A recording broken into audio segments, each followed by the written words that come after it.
Hello. Today we're going to do a screencast on a major event within the civil rights movement called, the Little Rock Nine is typically how it's referred to. Just one of the many protests that occurred, but absolutely a big one that inspired millions of people to continue the cause. So we're going to figure out what this was all about and its significance and maybe even what we can learn from it. So that said, let's talk about the Little Rock Nine. And like all stories, you have to go back in time a little bit to understand. And we're going to go back to 1896.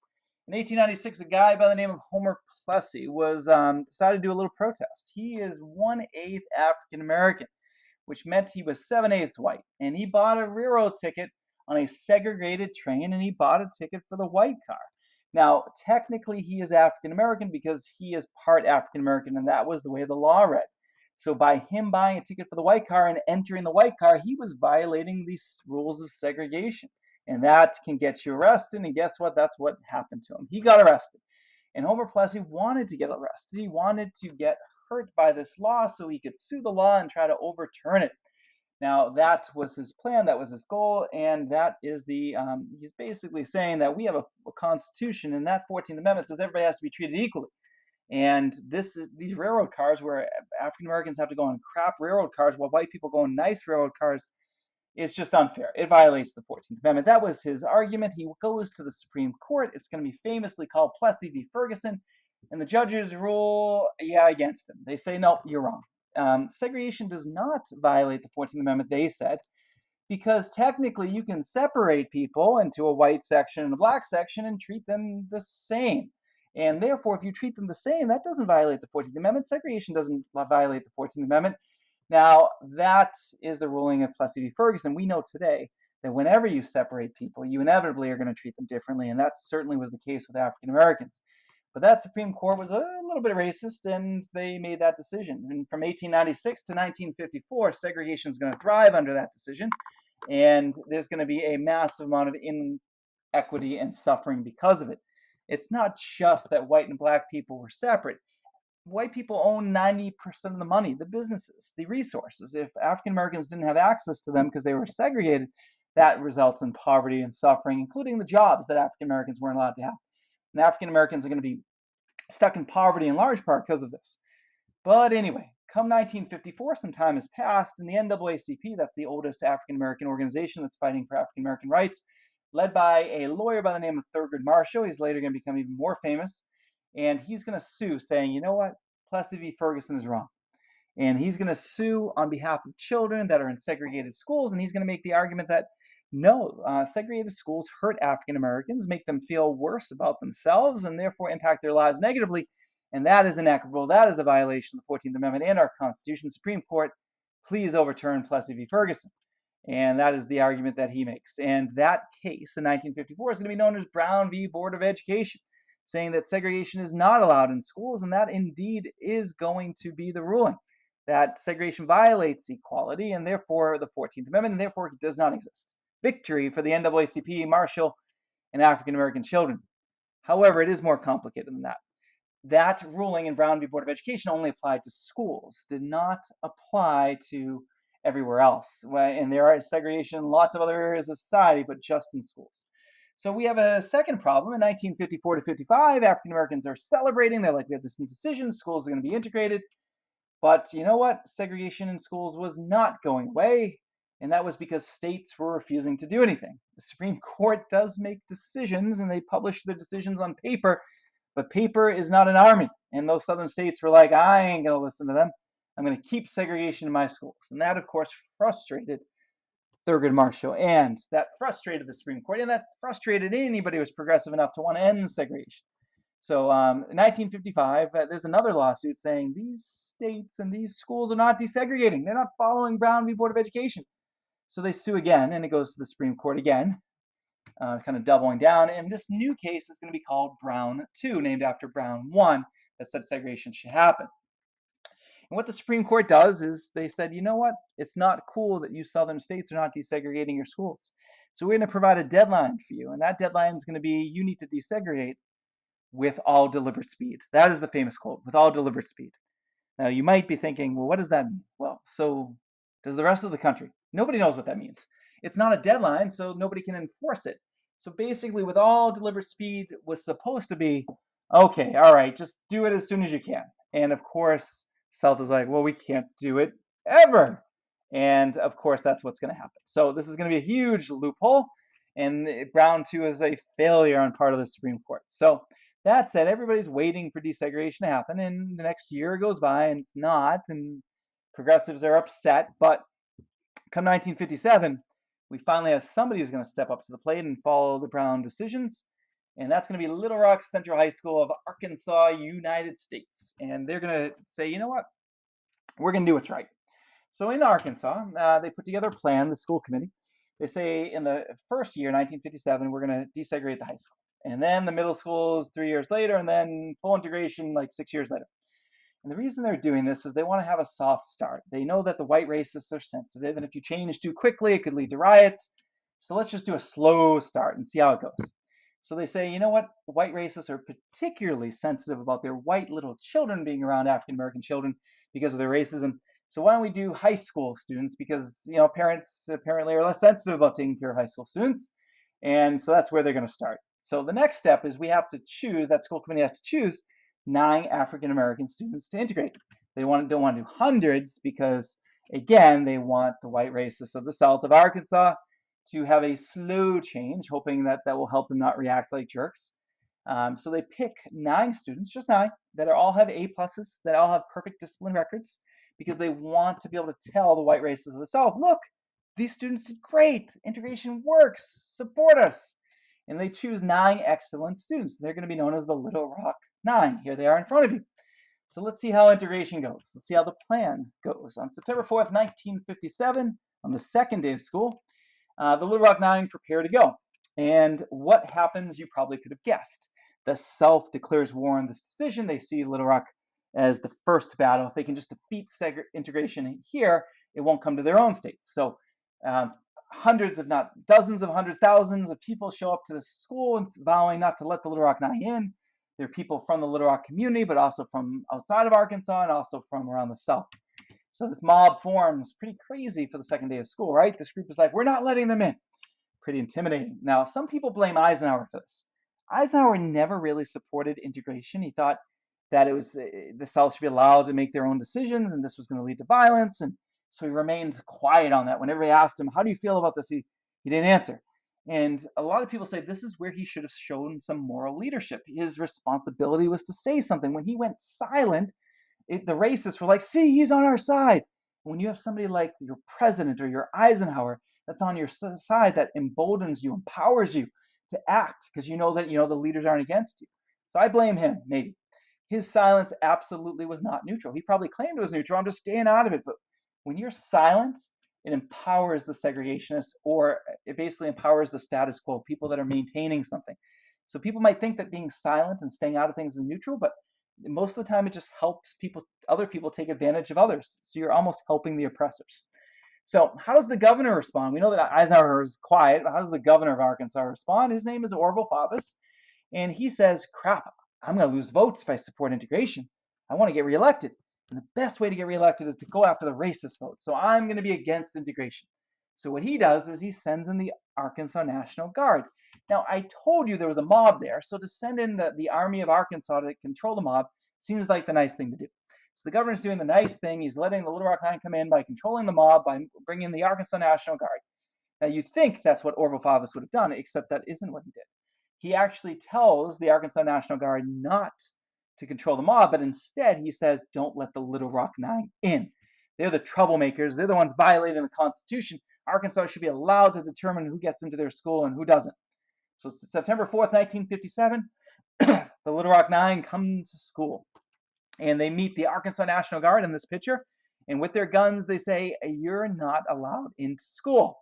And one of them it comes late to school and she gets harassed. And as you can see, the hatred. And so Elizabeth Eckford says, man, they moved closer and closer. Somebody started yelling. I tried to see a friendly face somewhere in the crowd, the mob, somebody who maybe could help. I looked into the face of an old woman, and it seemed a kind face, but when I looked at her again, she spat on me. That's what the Little Rock 9 were facing. So the Little Rock 9 went home, and ultimately the Arkansas National Guard and the mob kept them out of school. Governor Orval Faubus declares victory and says, yes, the Constitution has won. Arkansas gets to stop the Supreme Court from being evil. And of course, other people are like, Orville Faubus, by calling out the Arkansas National Guard men with guns, is violating the 14th Amendment and the Supreme Court's decision. You can't do that. So it's a constitutional crisis. Both leaders, Eisenhower is saying that Orville Faubus is violating the Constitution. Orville Faubus is saying Eisenhower and the Supreme Court are. So what's the answer here? Well, when a state makes a law that violates the federal law, as is determined by the Supreme Court, who wins, the state or the federal government? And the answer is, under the Supremacy Clause of the Constitution, it says, under the authority of the U.S., it shall be the supreme law of the land. That means the U.S., Washington, D.C., the Supreme Court, is the highest law of the land, and they win against states. And the judges in those states have to be bound. So in the end, when the federal government battles a state, the federal government wins. Governor Orville Faubus is saying the opposite, though. He says, no, that doesn't make sense. Supremacy Clause is crap. He says under the Constitution, if you look closely, the 10th Amendment says that the 10th Amendment was created to limit the power of the federal government. We're only going to give the federal government specific powers, and every other possible power that is not listed in the Constitution belongs to the states, because we want the states to have most of their freedom. That's what the 10th Amendment says, according to Orville Faubus. And of course, he's kind of right.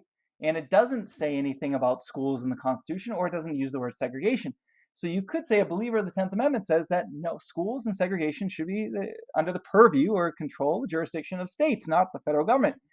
So ultimately, this starts the states' rights movement, that the federal government, the Supreme Court, and Brown v. Board of Education is violating the states' rights to determine what to do with their schools. So now we have a constitutional crisis, both sides saying that they're on the side of freedom and the Constitution. 18 days of arguments, and the Little Rock Nine are certainly not in school during these 18 days. President Eisenhower summons Governor Faubus, I wish I could summon people to places, to Newport, Rhode Island, and the federal government in Arkansas now are discussing things. And Eisenhower says, hey, I'm telling you, you have to comply with the Supremacy Clause. You have to comply with Brown v. Board of Education. Comply or else. And Orville Faubus says, I don't need to know what or else is. I will do what you say. I will no longer stop the Supreme Court's decision, the 14th Amendment, or those Little Rock Nine. So the next day, you're like, oh, this is going to be successful. Little Rock Nine are going to get into school. You would think that was going to happen. Well, Orville Faubus was a little smart here, and he was a little passive aggressive. What he did was he didn't tell the Arkansas National Guard to help the Little Rock Nine get into school. He completely removed the Arkansas National Guard. So this is such passive aggressive behavior because he knows that by removing them, yes, he's no longer telling them to keep the Little Rock Nine out, but he knows that the mob is still there and that the mob will attack the Little Rock Nine and the mob will keep the Little Rock Nine out. And the mob does exactly that. Here's some looks at that mob. Close that mixed school. Communist Jews are behind race mixing. As you look at this, race mixing is communism. Look how young that kid is, right? So here's that mob arguing right here and yelling.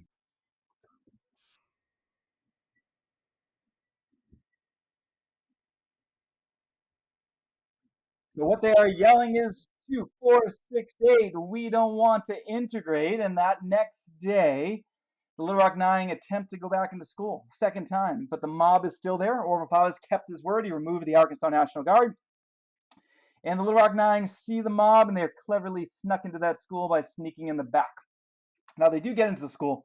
One could argue that, yes, the Supreme Court has won, Brown v. Board of Education won, and Eisenhower has won, and that they actually get into school. But how does the mob react? How do they react to this situation? Well, they don't declare a loss and go home. They actually hang an African-American student in effigy. That's very scary and inappropriate. They charge at the local police. They get to those sawhorses, and they run through them, and they run through the police, and they're charging at the school. And if they can get into the school, who knows what did they do? Would they lynch the students? What would they do? Would they drag the students out of class? The mob finds an African-American reporter, and they beat him down until he's knocked out. Here's a student that went. Here's a person in the mob going after a gun. Who knows what he was going to do with the gun? And ultimately, the Little Rock Nine, to save their lives and to save the school from the mob, get evacuated. This is now the second failure of the Little Rock Nine to get into school. They have now, for a second time, violated the Supreme Court order, right? So Governor Orville Faubus, at this point, is happy. He's got his way, and he didn't even directly do it. Eisenhower is angry. He's like, Orville Faubus, how dare you do this? Orville Faubus is like, I didn't do anything. And Eisenhower is like, that's the point. So enough is enough. The federal government is like done dealing with Arkansas. And what happens is on September 24th, 1957, Eisenhower sends in the 101st Airborne Division. Now, if you're keeping score, that's the group that fought Hitler and defeated Hitler in 1945. But in 1957, we're not invading, the United States is not invading Germany, it's invading Arkansas. This is Civil War level. They invade with helicopters and jeeps and gun turrets, Little Rock, and there they are. And they're going to take this mob. As you can see, the hurt on that guy's arm, the bayonets, the knives, those are loaded weapons. Look at them, and the backs of students controlling them. It's a crazy time. The United States government invaded with the Army of State to let these 9 students get into school. Now it's time for attempt number 3. Here the Army comes in, driving them to school, escorting them. Look at them, surrounding them on all sides. And the Little Rock Nine are in school. It is success. Now, you might say, well, it's over, but the mob stays and the mob threatens. And so the military has to stay for an entire year, basically occupying that town, that state, that school. So how does the year go exactly? Well, the Little Rock Nine stay and they do the best that they can. There's a lot of teasing and name calling. Soldiers escort them class to class to protect them physically. They get harassed. Look at the student walking home and the white students following him in a threatening manner. I mean, that was his day-to-day life, right? The white protest, 50 students walked out of classes.